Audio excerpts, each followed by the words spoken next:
أعوذ بالله من الشيطان الرجيم بسم الله الرحمن الرحيم ولتكملوا العدة ولتكبروا الله على ما هداكم لعلكم تشكرون صدق الله. قال نبينا صلى الله عليه وسلم من صام رمضان ثم أتبعه ست من شوال أو كما قال عليه الصلاة والسلام. ஆலோசகராகவும் நிகரற்ற முடியுமாகிய எல்லாம் வல்ல ஒருவரை திருநாமத்தால் என்னுடைய ஆரம்பம் செய்கிறேன். கண்ணியமும் சங்கை பொருந்திய அல்லாஹ்விலே இன்றைய ஈதுடைய நாளில் நாம் அனைவர்களும் இன்று போல் என்றும் மகிழ்ச்சியாக சந்தோஷமிக்கவர்களாக துன்பதுயர்கள் அற்றவர்களாக வாழ்வதற்கு இந்த நமக்கு நல்வழி காட்டட்டுமாக. குல்லு ஆமீன் வ அன்தும் பிஹைர் தகப்பல்லாஹு மின்னா வ மின்கும் வஸாயிரா. கண்ணியத்துக்குரிய அல்லாஹ்விலே அல்லாஹ் நம் மீது செய்த மிகப்பெரிய அருள் ரமலானுடைய 30 நோன்பையும் பூரணமாக வைத்துவிட்டு அதற்கு பரிசு வழங்குகின்ற ஒரு நேரமாக ஈதை நமக்கு அல்லாஹ் அருள்புரையாக கொடுத்திருக்கிறார். எல்லா சமுதாயத்திற்கும் பண்டிகைகள் உண்டு. நமது ஈதுல் ஃபித்ர், ஈதுல் அத்ஹா என்று சொல்லலாம். உலகத்திலே கொண்டாடப்படுகின்ற பண்டிகைகள் எல்லாம் யாராவது பிறந்த நாளையும் யாராவது இறந்த நாளையும் யாராவது ஒருவருக்கு ஏதோ நடந்த ஒரு நிகழ்ச்சியில் தான் இது ஈதாக கொண்டாடப்பட வேண்டும் என்று சித்தாந்தங்கள் உருவாக்கப்பட்டிருக்கிறது. ஆனால் இஸ்லாம் சொல்கின்ற ஈத் பண்டிகை என்பது இரண்டே தான். தான் எல்லாவற்றையும் அனுபவித்து நோன்பு நோற்று தியாகங்கள் புரிந்து அல்லது ஈது அல்ஹா என்ற குர்பானி கொடுத்து தன்னுடைய பொருளாதாரத்தை அல்லாஹ்வுடைய பாதையில் தியாகம் செய்து தன்னை அதிலே இணைத்துக் கொண்டிருக்கின்ற காரணத்தினால் அவர்களுக்கு இந்த ஈத் என்று இஸ்லாம் சொல்கிறது. பிறருடைய வாழ்க்கையை முன்மீது திணிக்க முடியாது. பிறர் பிறந்த நாளுக்கு நீ கொண்டாட்டத்தை நடத்தக்கூடாது. பிறர் இறந்ததற்காக நீ கொண்டாட்டத்தை நடத்தக்கூடாது. நோன்பு வைத்தாயா, நீ ஈதுக்காக வா, உனக்கு தகுதி இருக்கிறது, நீ கொண்டாட வேண்டும், உனக்கு மன்னிப்பு உண்டு, ரையான் என்ற சுவர்க்கம் உண்டு என்று இந்த ஈத் நம்மை அழைக்கிறது. உனக்கு பொருளாதாரம் இருக்கிறதா, நீ எல்லா விதமான பொருளாதாரத்தையும் எந்த நேரத்திலேயும் அல்லாஹ்வுடைய பாதையிலே தியாகம் செய்வதற்கு தயாராக இருக்கிறாயா, நீ வா. உனக்கு ஈதுல் அத்ஹா என்ற இந்த ஈதுக்காக வந்தால் நீ மன்னிக்கப்பட்டவனாய் உயர்ந்த அந்தஸ்தை பெற்றவனாய் திரும்பலாம் என்று இரண்டே ஈதை நமக்கு வலியுறுத்தப்பட்டிருக்கிறது. இந்த ஈதுல் ஃபித்ர் ஏழைகளின் திருநாள். அது என்ன ஏழைகளின் திருநாள் என்றால் மனித சமூகத்திற்கு மிகப்பெரிய வலியது என்ன தெரியுமா? பசி மிக கொடுமையானது. பசியால் மாண்டு போனவர்கள் அதிகம். பசியால் ஊட்டச்சத்து குறைவானால் பல்வேறு குழந்தைகள் மாண்டு போவதை பார்த்திருக்கிறோம். ஆனால் பசித்திருந்து விழித்திருந்து தனித்திருந்து எல்லாம் அவனுக்காக வேண்டிய தன்னை அர்ப்பணித்துக் கொண்டிருக்கின்ற ஒரு மிகப்பெரிய ஆற்றல் மிக்க ஒரு அமல்தான் ரமதான் உடைய நோன்பு. நோன்பை நோற்றிருக்கிறோம். ஈதுல் ஃபித்ர் இது ஏழைகளின் திருநாள். என்ன ஏழைகளின் திருநாள்? நீ ஈதுகாவிற்கு வருவதற்கு முன்னால், நீ பொழுது புலர்வதற்கு முன்னால் உனக்கு பக்கத்து வீட்டுக்காரர், உன் உறவினர்கள், உன் சொந்த பந்தங்கள், வறுமையிலே வாடுபவர்கள், பட்டினியிலே வாடுபவர்கள் இன்றைய தினம் பாங்கு சொல்வதற்கு முன்னால் அவன் பட்டினியாக இருக்கக்கூடாது, அழுக்காலை அணிந்திருக்க கூடாது, வறுமையிலே வாழக்கூடாது, துன்பத்துயரங்களை சந்திக்க கூடாது. அவனை சந்தோஷப்படுத்திவிட்டு அவனை நிம்மதியாக வாழ செய்துவிட்டு அவனை உயர்ந்த ஆடைகளை அணிய வைத்துவிட்டு நீ ஈது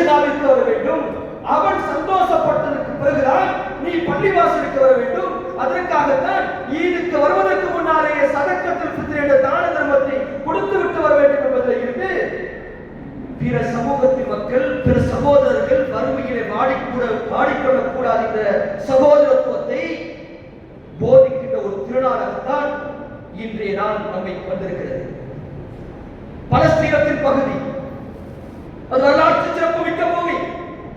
உலக முஸ்லிம்களின் ஆதார புருஷராக இருக்கின்ற மஸ்ஜித் அக்ஸாவை தன்னகத்தே பொறுத்திருக்கின்ற பூமி.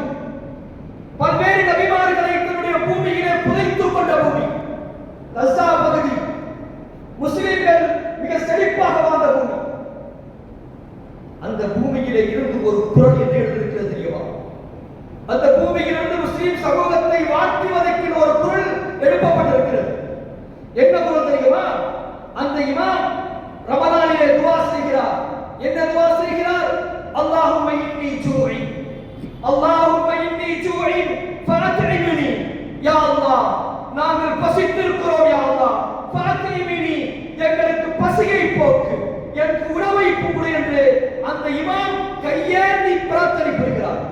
உலக முஸ்லிம்கள் எல்லாம் உண்டு மகிழ்ந்து கொண்டிருக்கிற நேரத்தில் நம்முடைய சகோதர சமுதாயம் தண்ணீருக்கும் உணவிற்கும் வழியின்றி இரவிடத்தை பசியோடு ஆண்டு கொண்டிருக்கிறோம் என்று வாசிக்கிறார் என்றால் வரலாற்றை திருப்பி பார்க்கிறோம். வரலாறு எப்படிப்பட்டது? கஸாவுடைய பகுதியுடைய வரலாறு, மஸ்ஜித் அக்ஸாவுடைய வரலாறு, மெஹராபுடைய வரலாறு எப்படிப்பட்டது? ஜக்கரியா அலைஹிஸ்ஸலாம் அவர்கள் மரியத்தை தன்னுடைய பராமரிப்பில் வளர்த்து கொண்டிருந்த காலகட்டம். குல்லமா தகல அலைஹா ஜக்கரியா அல்-மிஹ்ராப் வஜத இந்தஹா ரிஸ்கா கால யா மரியம் அன்னா லகி ஹாதா. மிஹ்ராப் உணவு கிடைக்காத காலகட்டம், குறிப்பிட்ட உணவுக்கு இல்லாத காலகட்டத்தில் நீ உயர்தரமான உணவை சாப்பிடுகிறாயே, அன்னா லகி ஹாதா, யார் உனக்கு இதை வழங்கியது? காலத்து ஹுவ மின் இந்தில்லாஹ், இது அல்லாஹ் எனக்கு கொடுத்தது. இன்னல்லாஹ் யர்ஸுகு யஷா பிகைரி ஹிசாப், அல்லாஹ் கணக்கு வழக்கின்றி கொடுக்கக்கூடியவன் என்ற வார்த்தை புறப்பட்ட பூமி மஸ்ஜித் அக்ஸாவுடைய மெஹராப் என்ற புனித தலம். இன்று என்ன பொருள் ஏற்படுகிறது? உயர்தர உணவு கிடைப்பதற்கு சாத்தியமில்லாத காலகட்டத்தில், உணவுகளுக்கு எந்த விதமான கால சூழ்நிலை இல்லாத காலகட்டத்தில் ஒரு சிறந்த உணவை உண்பதற்கு கொடுத்த ரப்புதான், யா அல்லாஹ், பசியோடு இருக்கிறேன், எனக்கு உணவுதா என்ற கண்டன குரலை, அபாய குரலை இறைவன் முன்னால் பதிவு செய்வது சொன்னால், உலக சமுதாயத்துக்கு இந்த ஈத் சொல்கின்ற செய்தி பட்டணையால் யாரையும் வாழ விட்டுவிடாது. உனக்கு பொருளாதாரம் இருக்கிறதா? நீ சுற்றி கொண்டு வந்து கொண்டிருக்கிறார். கைலாய கூணும் தூரத்தம் பைனல் அகனியா இமின்கும், அந்த இடத்துல இருக்கிற பொருளாதாரம் ஏழைகளுக்கு சுற்றி வரப்பட வேண்டும். உன் மட்டுமே நீ உட்கார்ந்து கொண்டு சாப்பிட்டுக் கொண்டிருக்க கூடாது, அது ஏழைகளுக்கு வழங்கப்பட வேண்டும் என்று ஏழ்மையற்ற, பசியற்ற, பயமற்ற ஒரு சமுதாயத்தை உருவாக்க வேண்டும் என்பதுதான் இஸ்லாமிய பாரம்பரியம் என்பதை புரிந்து கொள்ள வேண்டும். நபிகள் நாயகம் ஸல்லல்லாஹு அலைஹி வஸல்லம் அவர்கள் இந்த ஈதில் ஏழைகளுக்கு அரவணையுங்கள், வறியவர்களுக்கு வாழ்வு கொடுங்கள், பட்டியலிலே வாழ்பவர்களை பட்டியலிலிருந்து விடுதலை செய்யுங்கள், கஷ்டங்களிலே சுழல்பவருடைய கஷ்டங்களை நேரடியாக சென்று கேளுங்கள் என்பதற்கு பயிற்சியாகத்தான் நமக்கு இந்த ஈதை அல்லாஹ் தந்திருக்கிறார். இந்த ஈத் உணர்த்துகின்ற பாடம் என்ன தெரியுமா? சகோதரத்துவத்தை பேண வேண்டும், ஒற்றுமையை நிலைநாட்ட வேண்டும், ஒருவருக்கு பிணைங்கிக் கொள்ளக்கூடாது, எல்லாம் நம்முடைய சகோதரர்கள் தான் என்று அவன் எந்த எல்லைக்கு நம்மை துருக்கி துரோக செயலில் ஈடுபட்டாலும் முஸ்லிம்கள் என்று வருகின்ற பொழுது அவனை அரவணைப்பதற்கு எந்த காலத்திலும் தகித்துவிடக் கூடாது என்பதை பறைசாற்றுகின்ற ஒரு முகமாகத்தான் இந்த ஈத் நமக்கு இருக்கிறது. இது குன்தும் மஅதா, சஹாபாக்களை பற்றி அல்லாஹ் சொல்வான், இது குன்தும் மஅதா, நீங்கள் ஒருவருக்கு ஒருவர் விரோதம் பாராட்டிக் கொண்டிருந்தீர்கள், எதிரிகளாக வாழ்ந்து கொண்டிருந்தீர்கள். இது குன்தும் மஅதா ஃபஅல்லஃப பைன குலூபிக்கும் ஃபஅஸ்பஹ்தும் பிநிஅமத்திஹி இஹ்வானா, உங்களுடைய உள்ளங்களை அன்பால், ஈமானால், தக்வாவால் ஒன்றாக கட்டி போட்டிருக்கிறோம். அதனால்தான் நீங்கள் ஒருவருக்கொருவர் நண்பர்களாய், தோழர்களாய், உற்ச உறவுகளாய் இருக்கிறீர்கள் என்று திருமறை சொல்கிறது.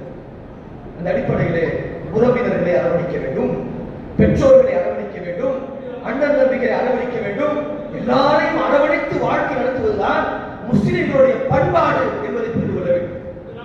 பிறருடைய கஷ்டத்தை நாம் உணர வேண்டும், பிறருடைய கஷ்டங்களிலே பங்கு கொள்ள வேண்டும். நபிகள் நாயகம் ஸல்லல்லாஹு அலைஹி வஸல்லம் அவர்கள் இந்த உலகத்துக்கு வந்த தலைமைத்துவத்தில்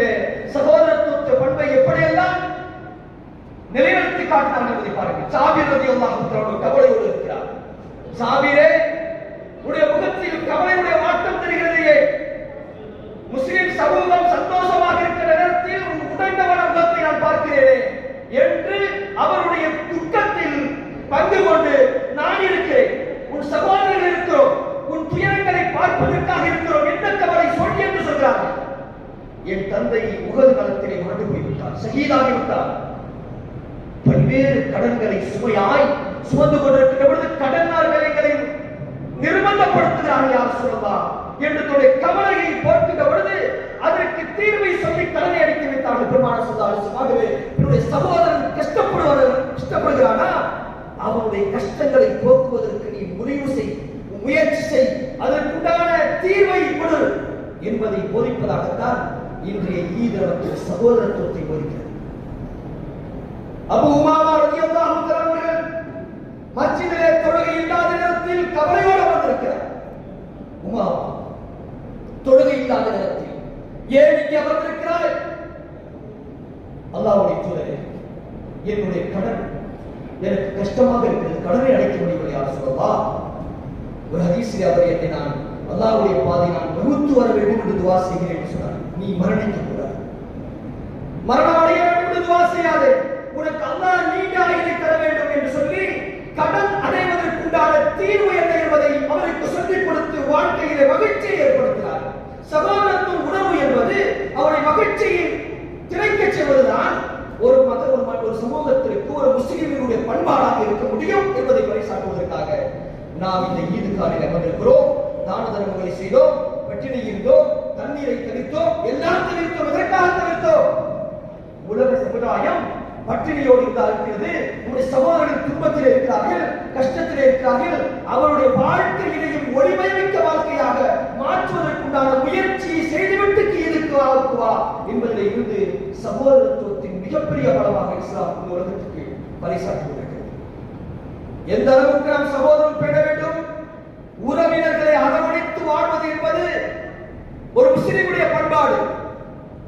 எப்படிப்பட்ட உறவு? உறவை முறித்துக் கொண்டவன் சுவர்க்கம் நுழைய மாட்டான் என்பது இஸ்லாம். லா யதுகுல் ஜன்னத காத்திலுர் ரஹம், சுவர்க்கத்தில் நுழைய மாட்டான். யார் நுழைய மாட்டான் தெரியுமா? உறவுகளை துண்டிப்பவன் சுவர்க்கத்திலே நுழைய மாட்டான் என்று நபிகள் நாயகம் ஸல்லல்லாஹு அலைஹி வஸல்லம் சொல்கிறார்கள். உறவை துண்டித்துக் கொண்டு ஈதுகாலை போகிறார், பகைத்துக் கொண்டு வந்து விடாது, ஆறத் தடவினால் இதை மன்னித்துக் கொள், நீயும் நானும் ஒருதாரி மக்கள். உள்ளத்திலே இருக்கின்ற அழுக்காறுகளை அகற்றிவிட்டுத்தான் ஈதுக்கு வர வேண்டும் என்ற பண்பாட்டை இஸ்லாம் நமக்கு சொல்லிக் கொடுக்கிறது. எப்படிப்பட்ட ஈத்? நபிகள் நாயகம் ஸல்லல்லாஹு அலைஹி வஸல்லம் அவர்கள் மனைவி ஆயிஷா ரலியல்லாஹு தஆலா அன்ஹா இட்டு கட்டப்படுகிறார். எப்படி இட்டு கட்டப்படுகிறார்? தன்னுடைய ஒரு போர்க்களத்தில் இருந்து திரும்பும் பொழுது இவருக்கு தவறான தொடர்பு இருக்கிறது என்று பத்திரிகத்தின் மீது மிகப்பெரிய சர்ச்சையை ஏற்படுத்துகிறார். அவருடைய கண்ணித்தன்மை மீது, கற்பின் மீது மிகப்பெரிய சந்தேகத்தை ஏற்படுத்துகிறார்கள் மூன்று பேர். அதில் ஒருவர் மிஸ்தாஹ் ரலியல்லாஹு தஆலா. மிஸ்தாஹ் யார்? அபூபக்கர் ரலியல்லாஹு தஆலாவுடைய சிறிய தந்தையின் மகன், ஏறக்குறைய அபூபக்கர் ரலியல்லாஹு தஆலாவுக்கு சகோதரனாக வரக்கூடியவர். ஆயிஷா ரலியல்லாஹு அன்ஹாவுக்கும் வேறு ஒருவருக்கும் தொடர்பு ஏற்பட்டிருக்கிறது என்ற பிரச்சாரத்தில் இவரும் சேர்ந்து ஈடுபடுகிறார். இவர் குடும்பங்களை பராமரிப்பது யார்? இவர் வறுமைக்கு பக்கபலமாக இருந்து கவனிப்பது யார்? அபூபக்கர் சித்திக் ரலியல்லாஹு தஆலா. வறுமையை போக்குகிற, துன்பங்களிலே பங்கு கொள்கிற எல்லா உதவியும் பெற்றுவிட்டு அவர் மகனுக்கே அவதூறு குற்றச்சாட்டை நிகழ்த்துகிறார். அபூபக்கர் முடிவெடுக்கிறார், மனித இயல்பிலேயே எடுக்கப்படுகிற முடிவுதான் இது. இனிமேல் மிஸ்தாஹுக்கு நான் செலவு செய்ய மாட்டேன். இனி என்னுடைய ஈரக்கொலை துண்டை அல்லாஹ்வுடைய தூதர் மனைவி என்று கூட பார்க்காமல், உலக முஸ்லிம்களின் தாய் என்று கூட பார்க்காமல் அவதூறை பரப்பிக் கொண்டிருக்கிற காரணத்தினால் இனிமேல் மிஸ்தாஹுக்கு நான் செலவு செய்ய மாட்டேன் என்று சத்தியம் செய்துள்ளார். இவர் யார்? ஹிஜ்ரத் செய்து மக்காவிலே இருந்து புறப்படுகின்ற பொழுது அல்லாஹ்வுக்காக ஹிஜ்ரத் செய்து வந்தார். பத்ர் யுத்தம் நடக்கின்ற பொழுது இஸ்லாமிய முதல் போர், அதிலேயும் பங்கு கொண்டார். இப்படிப்பட்ட உயர்ந்த அந்தஸ்தை பெற்றிருக்கிற மிஸ்தாஹ் இப்படிப்பட்ட ஒரு அவதூறான பிரச்சாரத்துக்கு பலியாகிவிட்டார். அல்லாஹ் அபூபக்கருடைய கண்டன குரலுக்கு பதில் சொல்றான். வலா யக்தல் உதில் ஃபத்லி நீங்கள் அல்லாஹ்வுடைய பாதையில் போர் புரிபவர்களை, ஹிஜ்ரத் செய்தவர்களை, உங்களுக்காக நீங்கள் அல்லாஹ்வுடைய பாதையிலே தன்னை அர்ப்பணித்துக் கொண்டவர்களுக்காக நீங்கள் செலவு செய்ய மாட்டோம் என்று சத்தியம் செய்ய வேண்டாம். வல்யஹ்ஃபு வல்யஸ்ஃபஹு, அவர்களை நீங்கள் மன்னித்து விடுங்கள். அலா துஹிப்பூன், தோழர்களை நீங்கள் மன்னிக்க வேண்டாமா? தெரியாமல் செய்து விட்டார்கள், நீங்கள் மன்னிக்க வேண்டாமா என்று அல்லாஹ் அவர்களை கேட்கிறான். அபூபக்கரே, நீங்க மன்னிக்க கூடாதா? இப்படி அல்லாஹ்வுடைய பாதையிலே அவர் ஹிஜ்ரத் செய்து வந்தார், பத்ர் யுத்தத்திலே பங்கு கொண்டு விட்டார். அலா துஹிப்பூன் ஐ யக்ஃபிரல்லாஹு லகும், அல்லாஹ்வாகிய நான் மன்னித்து விட்டேன், அல்லாஹ்வாகிய நான் மன்னித்து விட்டேன், நீங்கள் மன்னிக்க கூடாதா என்று அல்லாஹ் தன்னுடைய அபூபக்கருக்கு சொல்கிறார். அபூபக்கர் அத்தியாயத்திலே வசனத்தை பார்க்கிற பொழுது ஆஹா, இதுதான் சஹாபாக்கள். இங்கே சஹாபாக்கள் தோல்வியை தடாமல் இருந்தார்கள். 313 பேர்களால் மிகப்பெரிய வல்லரசை சாய்த்து புரட்டி போட முடிந்தது. 22 லட்சம் பேர்களை 20,000 பேர்கள் எப்படி புரட்ட முடிந்தது? ரோமையும் கிஸ்ராவையும் எப்படி தலைகீழாக புரட்டப்பட்டது? அல்லாஹ்வுடைய தூதரும் அல்லாஹ்வும் சொன்ன கட்டளைகளுக்கு வாழ்க்கை தத்துவத்தின் புருஷர்களாக அவர்கள் மாறி போனார்கள்.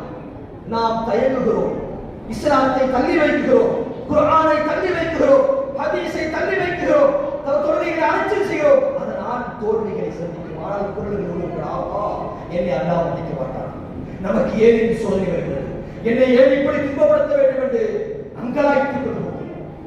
துன்பத்தை நடத்தாமல் இருப்பதற்கு நாம் என்ன செய்திருக்கிறோம் என்பதை யோசிக்க வேண்டும். உடனே மிஸ்தாகிற்கு நான் செலவு செய்கிறேன், அல்லாஹ் எப்பொழுது சொல்லிவிட்டானோ, எப்பொழுது குர்ஆனில் ரப்பு மன்னித்து விட்டானோ, இனிமேல் மனிதனாகிய நான் அல்லாஹ்வுக்கு கட்டுப்படுகிறேன், இனி மிஸ்தாகிற்கு நான் செலவு செய்கிறேன் என்ற சத்தியத்தை திரும்ப வருவதிலே இருந்து உறவினர் துன்பத்திலே இருக்கின்ற பொழுது அவர் மிகப்பெரிய துரோகியாக இருந்தாலும் அவருக்கு செலவு செய்யாமல் விடாது, வறுமையில் அவனை வாட்டி விடாது. அவர் துன்பத்திலே இருந்து விட்டு வறுமையிலே வாடிவிட்டு இருந்தால் நீ சந்தோஷமாக என்ன புரியும்? நீ புதிய ஆடைகளுக்கு என்ன முடியும்? நீ உயர்தரமான பதார்த்தங்களை உண்டு முடிவதில் என்ன முடியும்? உன் உறவுக்காரன், உன் சொந்தக்காரன், உன் பக்கத்து வீட்டுக்காரன் வறுமையிலே வாடுகிறான். உன்னுடைய பொருளாதாரம் யாருக்கு சொந்தம் என்பதை பறைசாற்றுவதற்காகத்தான் முஸ்லிம்களாகிய நாம் சகோதரர்களாக, உச்ச தோழர்களாக, ஒருவருக்கு ஒரு அன்புகளை பரிமாறிக்கொள்ளக்கூடியவர்களாக மாறிவிடுவது, மாற்றிக்கொள்வதுதான் இந்த ஈதினுடைய திருநாளாக இருக்கிறது என்பதை நாம் புரிந்து கொள்ள வேண்டும். இந்த அடிப்படையிலே தான் இது சகோதரத்துவத்தை போதிக்கின்ற நன்னாளாக இருக்கிறது. நாம் இந்த ஈதுக்காவிலே இருந்து ஒரு முடிவெடுத்தாக வேண்டும். யாரோடும் எந்த நேரத்திலேயும் உறவை முறித்துக் கொண்டு நான் வாழ மாட்டேன். தாய் தந்தையோடு பேசு, தாய் தந்தையோடு உறவு இல்லை என்றால் அவர்களுக்கு போய் முசாபா செய். அண்ணன் தம்பிக்கு சொந்த உறவு இல்லையா, அவர்களுக்கு போய் முசாபா செய்யுங்கள். சொந்த பந்தங்களில் உறவு இல்லையா, அவர்களுக்கு போய் முசாபா செய்யுங்கள். அவர்களை மான கசையுங்கள், கட்டி பிடியுங்கள். நான் இதோடு இதை விட்டு விடுகிறேன் என்று சொல்லுங்கள். இந்த ஈது காலையில் இருந்து மன்னிக்கப்பட்டவர்களாக போகிறோம், அனுபவித்தோம், தான தர்மங்களை செய்தோம், எல்லாம் செய்தோம். உறவுகளிடத்திலே நாம் பேசவில்லை என்றால், உறவை முறித்துக் கொண்டிருந்தால் இந்த புண்ணியமும் இல்லை என்று சொல்ல வருகிறது. ஆகவே நாம் இஸ்லாம் என்பது பிறருக்கு உறவளித்தல், அறியாதவரையும் அறிந்தவரையும் பார்த்து சலாம் சொல்லுங்கள், அறியாதவர்களுக்கு நீ சலாத்தை உறவிக்கிறது என்பது அன்பை ஏற்படுத்தும் என்பதை இங்கே இஸ்லாம் சொல்லி காட்டுகிறது. ஆகவே நாம் எல்லோருக்கும் இந்த சூழலாக இருக்கிறோம். அடுத்து மிக முக்கியமானது இதுவா, முஸ்லிம்களுக்கு மட்டும் உதவி என்று வருகின்ற பொழுது, துன்பம் என்று வருகின்ற பொழுது, துயரம் என்று வருகின்ற பொழுது பக்கத்து வீட்டுக்காரனை பார்ப்பதை போன்று பக்கத்து வீட்டுக்காரன் யார் என்று பார்க்கிறார். முஸ்லிமாக இருக்க வேண்டுமா? இல்லை. முஸ்லிம் இல்லாதவன் பக்கத்திலே சிரமப்படுகிறான், அவன் வாழ்க்கையிலேயும் நீ ஒளிமயமாக ஆக்கு. இன்று நம்ம நாட்டுக்கு தேவை, நாம் வாழ்ந்து கொண்டிருக்கிற தேசத்துக்கு தேவை என்ன தெரியுமா? முஸ்லிம்களை பார்க்கிறோம், முஸ்லிம்களும் முஸ்லிம் அல்லாதவர்கள் ஒரு சொல்லித்தான் தெரிகிறவர் முஸ்லிம் இல்லை. அந்த அளவுக்கு இணக்கமாக, மாமன் மச்சான்களாக, அண்ணன் தம்பிகளாக, உறவுக்காரர்களாக வாழ்ந்து வழிந்து கொண்டிருக்கின்ற இந்த தேசத்தை முஸ்லிம்களையும் முஸ்லிம் அல்லாதவர்கள் பிரித்தாடுகின்ற ஒரு மிகப்பெரிய சதி சூழ்ச்சி நடைபெற்றுக் கொண்டிருக்கிறது. ஆகவே நாம் நம்முடைய இஸ்லாம் முஸ்லிம் அல்லாத சகோதரர்களோடு இணக்கத்தை ஏற்படுத்திக் கொள்ள வேண்டும். அவர்களுடைய உதவிகளை செய்ய வேண்டும். நல்ல உணவு தயாரித்திருக்கிறோமா, நம்முடைய சகோதரனுக்கு கொண்டு போய் தர வேண்டும். அவர்களுடைய நிகழ்ச்சிகளிலே கலந்து கொள்ள செய்ய வேண்டும்.